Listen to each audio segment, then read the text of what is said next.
Montana Territory, 1867. The bitter autumn wind swept across the plains like Judgment Day had come calling, rustling through the tall grass and bending the few scraggly trees that dotted the landscape. Winter was coming early this year, and 25-year-old Ryder Lockwood knew it meant another season of struggle. The harsh Montana winters had broken stronger men than him, but Ryder had survived 3 of them already. He figured he could survive another. What he could not survive, he had long decided, was attachment. The frontier had taught him one lesson above all others: love was a luxury that got men killed. His father had died trying to protect his mother during a Sioux raid when Ryder was just 14. His mother had followed 6 months later, her heart too broken to keep beating in a world without her husband. Since then, Ryder had kept his heart locked away tighter than the army kept its gold. "A man alone is a man alive," he muttered to himself as he drove the final nail into the fence post. His small cattle operation was all he had, all he needed. 20 head of longhorns, 40 acres of land, and a one-room cabin he'd built with his own 2 hands. It wasn't much, but it was his, something no one could take from him. The sound of an approaching wagon made Ryder squint against the setting sun. Visitors were rare this far out and rarely brought good news. He set down his hammer and reached instinctively for the Colt revolver on his hip, a habit born of necessity rather than paranoia. The wagon came to a stop at the edge of his property. A man in a black suit climbed down, followed by a young woman who made Ryder forget, for just a moment, how to breathe. She was perhaps 20 years old, with hair the color of wheat fields at harvest, golden blonde with strands that caught the fading sunlight. Her blue calico dress was dusty from travel but well-made, marking her as someone who had known better days than most in this unforgiving territory. Her eyes, when they met his, were the deep blue of mountain lakes. "Afternoon," the man called. "Name's Clarence Cooper. This is my daughter, Katherine." Katherine Cooper nodded politely, but her eyes were taking in everything: the small cabin, the modest herd in the distance, and Ryder himself. There was something in that gaze that unsettled him, not fear or judgment but assessment, as though she were measuring him against some invisible standard. "Ryder Lockwood," he replied, tipping his hat slightly. "What brings you folks out this way?" Clarence cleared his throat. "Our wagon train was headed for Oregon, but we got separated during that storm 3 days back, lost a wheel crossing the creek yonder." He gestured vaguely eastward. "The others couldn't wait, got women and children to think about, winter coming on." Ryder felt a familiar knot forming in his gut. Stranded travelers meant trouble, the kind of trouble that involved charity, involvement, responsibility. All things he'd sworn to avoid. "There's a settlement about 40 miles west," he said, keeping his voice neutral. "You could make it in 3 days if you push hard." Katherine stepped forward. "Father's not well," she said, her voice clear and direct. "Fever started yesterday. We need shelter for a few days until he's strong enough to travel." Ryder looked at Clarence more carefully now. The man's face was flushed, his breathing labored. Frontier fever could kill a man in days if not treated properly. "We can pay," Katherine added, reaching into a small purse. "We still have some money from—" "Keep your money," Ryder interrupted. Every fiber of his being screamed to send them on their way, but some remnant of the boy his mother had raised wouldn't allow it. "You can stay in the barn, it's dry at least." Relief washed over Katherine's face, but pride kept her spine straight. "Thank you, Mr. Lockwood, we won't be a burden." Katherine was training to be a teacher back east before her mother died. Ryder glanced at Katherine, who was mending one of his shirts with neat, practiced stitches. A teacher. It fit somehow, the quiet dignity, the observant eyes, the way she spoke as though each word mattered. "What happened to the wagon train?" Ryder asked, redirecting his thoughts. Clarence sighed. "Bad leadership, mostly. The guide took us through Sioux territory despite warnings. We lost 3 men in a skirmish. After that, folks got scared, started rushing. When we got separated." He trailed off, looking at his daughter with a mix of guilt and concern. "We'll manage, Father," Katherine assured him. "We always have." The quiet confidence in her voice stirred something in Ryder, some long-dormant seed of admiration. She had lost as much as he had, perhaps more, yet she spoke of the future as something to be embraced rather than endured. Later, as Ryder lay awake in his cabin, he found himself wondering what it might be like to have someone like Katherine Cooper in his life permanently, someone who saw possibilities where he saw only survival. The thought terrified him more than any band of outlaws or harsh winter ever could. A week passed and then another. Clarence regained his strength slowly, but the first snow arrived before he was fit to travel. 3 inches fell overnight, blanketing the world in silent white. Ryder knew what it meant. The Coopers would be staying through winter. No one attempted the mountain passes once the snow began. "I'll pay you for your trouble," Clarence insisted as they moved his belongings into the small storage Lenta Ryder had converted into a makeshift room. "Come spring, we'll be on our way." "We can discuss payment when the thaw comes," Ryder replied gruffly, uncomfortable with the arrangement but seeing no alternative. As the days grew shorter and the nights colder, Ryder found his carefully constructed isolation crumbling. Katherine insisted on cooking for all of them, creating meals from his meager stores that somehow tasted of celebration rather than subsistence. In the evenings, she read aloud from the few books they had salvaged from their wagon, tales of adventure and faraway places that made the small cabin feel less confining. December brought the harshest weather Ryder had seen in his years on the frontier. Temperatures plummeted and the wind howled like a wounded beast. On the night of the solstice, a blizzard descended with such fury that even the sturdiest buildings groaned under its assault. Ryder woke at midnight to the sound of splintering wood. The barn roof, weakened by heavy snow, had partially collapsed. He rushed outside, fighting against the cutting wind, and found Katherine already there, attempting to calm the panicked cattle. "The south end is still standing," she shouted over the storm. "We need to move them." Together they worked in the howling darkness, guiding terrified animals to safety. Katherine moved with surprising confidence, her slight frame belying her strength. When one of the yearlings bolted in terror, she pursued it without hesitation, disappearing into the swirling snow. Fear gripped Ryder, a fear deeper than any he had known since his parents' deaths. He followed her tracks, calling her name until his voice grew hoarse. He found her at last, huddled against the yearling she had managed to calm, using her own body to shield it from the worst of the wind. "You could have frozen to death," he shouted as he helped her up. "So could your cattle," she replied simply. "They're your livelihood." Something broke inside Ryder then, some dam he had built years ago to hold back the flood of feeling. "They're just cattle," he said, his voice rough with emotion. "They can be replaced." Katherine stared at him through snow-crusted lashes. "Not everything that's lost can be replaced, Mr. Lockwood. Some things once gone leave holes nothing else can fill." He knew she wasn't talking about cattle anymore. By January, they had settled into an uneasy domesticity. The damaged barn had been repaired as best they could manage, and routines established that allowed them to coexist in the small cabin without constant friction. Clarence, still weakened from his illness, took to mending harnesses and tools, skills from his previous life as a leatherworker in Pennsylvania. Katherine proved herself invaluable beyond the domestic sphere. She had a natural way with the cattle, and her suggestions about rotating the feeding grounds to preserve the winter grass showed a practical intelligence Ryder couldn't help but respect. "Where did you learn about cattle management?" he asked one evening as they returned from checking the herd. "Books mostly," she admitted. "Father had a small library, and I read everything I could find." "Knowledge doesn't care who acquires it. Reading about something and doing it are different matters." "Yes," she agreed, "but observation fills the gap between knowledge and experience." "I've been watching you." Her frank admission made him oddly self-conscious. "And what have you observed, Miss Cooper?" "That you're a capable man who works harder than necessary because you refuse help," she said without hesitation. "That you know this land better than you know yourself, and that you're lonely, though you'd rather die than admit it." Ryder stopped walking, stunned by her directness. No one had spoken to him so plainly in years. "Forgive me," Katherine said, noticing his reaction.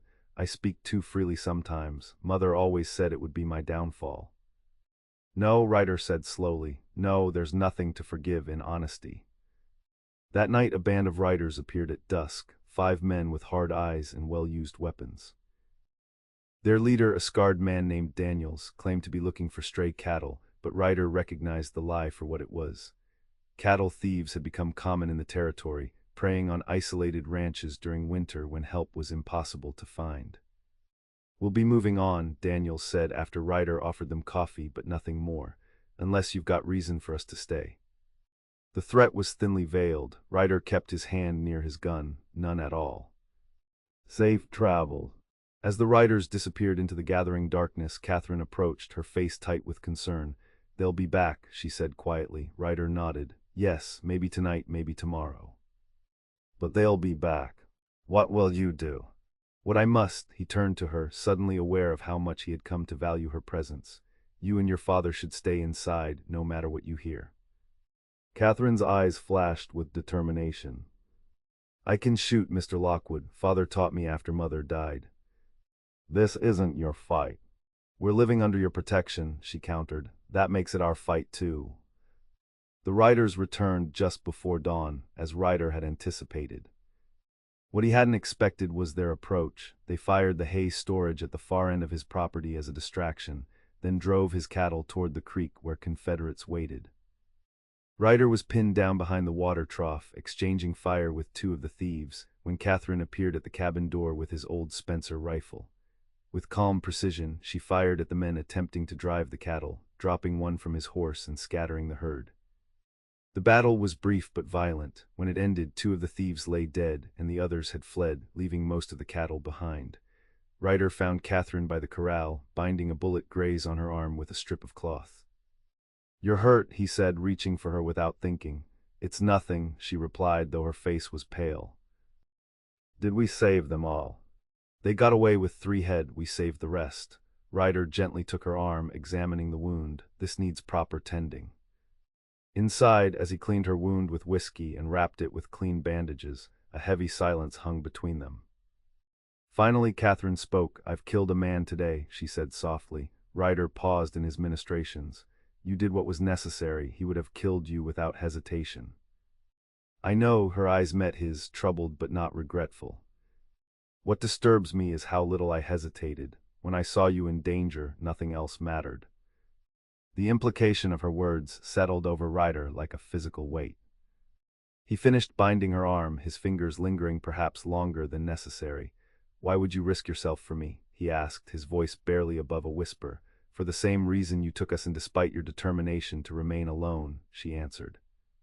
"Because sometimes the heart decides for us, Mr. Lockwood." "Ryder," he corrected softly. "My name is Ryder." February brought a temporary thaw, warming the land just enough to make travel possible. A neighbor passing through with mail from town brought news that the wagon train the Coopers had been part of had reached Oregon safely. The opportunity to leave was suddenly real. Clarence, now fully recovered, spoke of resuming their journey when the passes cleared. "We've imposed on your hospitality long enough," he told Ryder. "Come spring, we'll be on our way." Ryder nodded, unable to articulate the sudden emptiness he felt at the thought of their departure. He had grown accustomed to Katherine's presence, her quiet humming as she worked, her thoughtful observations, the way she challenged him to see beyond mere survival. That evening, he found her at the edge of the property, watching the sunset paint the snow-covered mountains gold and pink. "It's beautiful here," she said without turning. "Harsh, yes, but beautiful in its honesty. The land doesn't pretend to be anything other than what it is." Ryder stood beside her, close enough to feel her warmth. "Your father says you'll be leaving when the weather breaks." "Yes," she replied, a note of something like regret in her voice. "That was always the plan. Plans can change." She turned to him then, her expression guarded. "Can they, Mr. Lockwood, or do we simply exchange one form of isolation for another?" Her question cut to the heart of his fear. "What do you mean?" "You've built walls to protect yourself from loss," Katherine said gently. "I understand why, but walls that keep out pain also keep out joy." "And what would you have me do?" Ryder asked, suddenly angry. "Pretend the frontier isn't dangerous, that people don't die here every day from violence or disease or simple bad luck." "No," she said, reaching out to touch his arm. "I would have you acknowledge that despite all that, people still build lives here. They love, they create families, they find purpose beyond mere survival." "I have purpose," he insisted. "This ranch is a fortress, not a home," she interrupted. "You exist here, Ryder, but you don't live." He had no answer for that because in his heart, he knew she was right.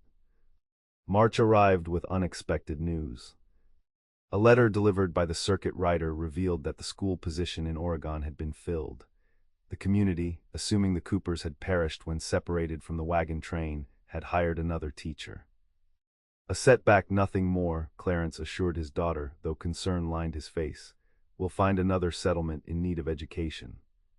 That night, as a spring storm rattled the cabin windows, Ryder made a decision that terrified him more than any gunfight. He found Katherine alone by the fireplace, mending one of his shirts. "I've been thinking about what you said," he began awkwardly, "about living, not just existing." She set aside her sewing, giving him her full attention. "This ranch," he continued, "it's small now, but there's good water rights. With proper management, it could support 100 head within 5 years, maybe more." "It has potential," she agreed cautiously. Ryder took a deep breath. "It needs work, though, hard work, years of it. Most worthwhile things do." "Katherine," he said, her name still unfamiliar on his lips, "I don't have much to offer. This land, this life, it's harsh and uncertain. I can only offer you hard work ahead." Understanding dawned in her eyes, followed by a softness he had never seen there before. "And I can offer you love," she replied simply. "Is that a fair exchange, do you think?" "It's more than fair," he whispered. "It's more than I deserve." She rose and crossed to him, laying a hand against his cheek. "Love isn't about deserving, Ryder. It's about choosing every day to build something together rather than apart." When he kissed her, it felt like coming home to a place he'd never been, familiar and strange all at once. For the first time since his parents' deaths, Ryder felt the walls around his heart begin to crumble, not in defeat but in victory. They were married in April, with Clarence and 3 neighboring families as witnesses. The judge rode 2 days to perform the ceremony, commenting that marriages were the happiest duty of his circuit. Katherine wore a dress of blue calico, with wildflowers in her hair. Ryder had traded 2 calves for a proper suit, feeling awkward but proud as he stood before her and promised to cherish and protect her for all his days. "You understand what you're getting into?" he had asked her the night before, one last moment of doubt surfacing. "This life isn't easy. We'll face drought and blizzards and probably more thieves before we're done." "Yes," she had answered with that quiet certainty that had first drawn him to her, "and we'll face them together. That makes all the difference." By summer, the cabin had grown by 2 rooms, a proper bedroom, and a small schoolroom where Katherine began teaching the neighboring children 3 days a week. Clarence settled into the role of ranch foreman, his experience with horses proving invaluable as they expanded their operation. The hard work Ryder had promised came in abundance. They rose before dawn and worked until dusk, building fences, tending cattle, putting up preserves for winter.